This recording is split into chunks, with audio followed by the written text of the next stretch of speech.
Vous avez un nouveau message envoyé du passé.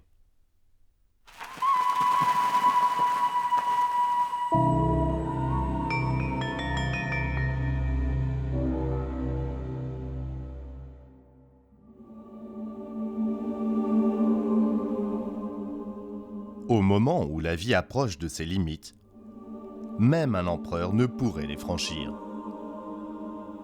Il se peut alors que seule la fabrication d'un char d'une beauté exceptionnelle puisse permettre de se voir transporté au pays des rêves. Posséder un tel char serait-il donc gage d'éternité ? « 1980 en début d'année.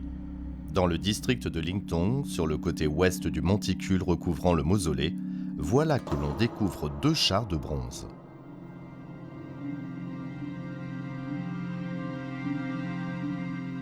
Le premier est dirigé par un conducteur debout. Le char, les 4 chevaux et les accessoires, rien ne manque. Même les conducteurs sont reproduits avec une extrême minutie.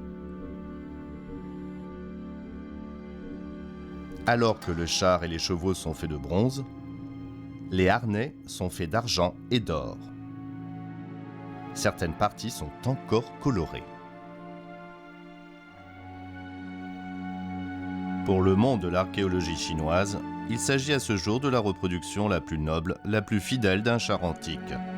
Cette reproduction tout en métal et réalisée sans tenir compte de la dépense nous en dit long sur l'ambition démesurée du premier empereur. Tournant le dos à la mort, son regard semble fixer l'horizon.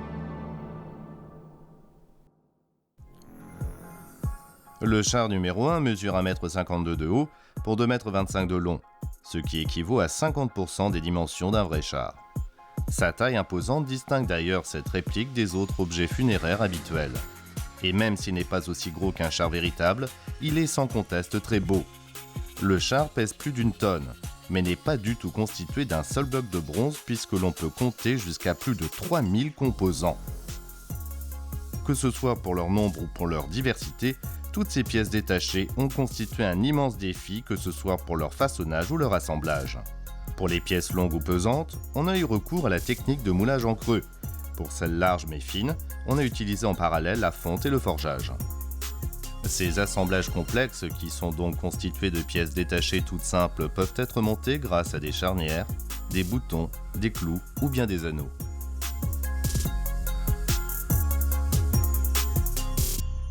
Cet assemblage si rigoureux, qui témoigne de l'excellent savoir-faire de l'Empire Qin, nous fait ressentir toute la passion de l'artisan pour son travail.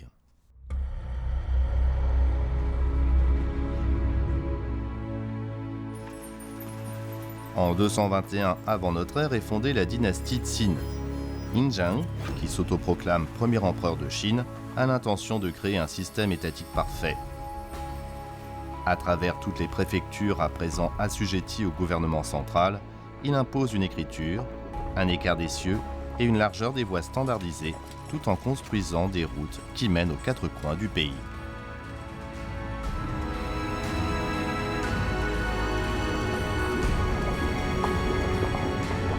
L'empereur, accompagné de son cortège, sillonnera à 5 reprises les routes qu'il a fait lui-même construire. Sa vie s'achèvera sur l'une de ces routes.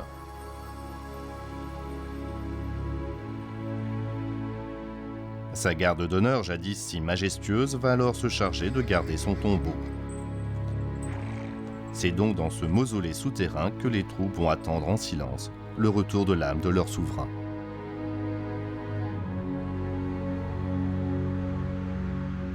L'Empire Qin a disparu sous terre et ses bronzes ont terni. Ce char qui ne s'est jamais mis en route parviendra-t-il un jour à atteindre l'horizon ?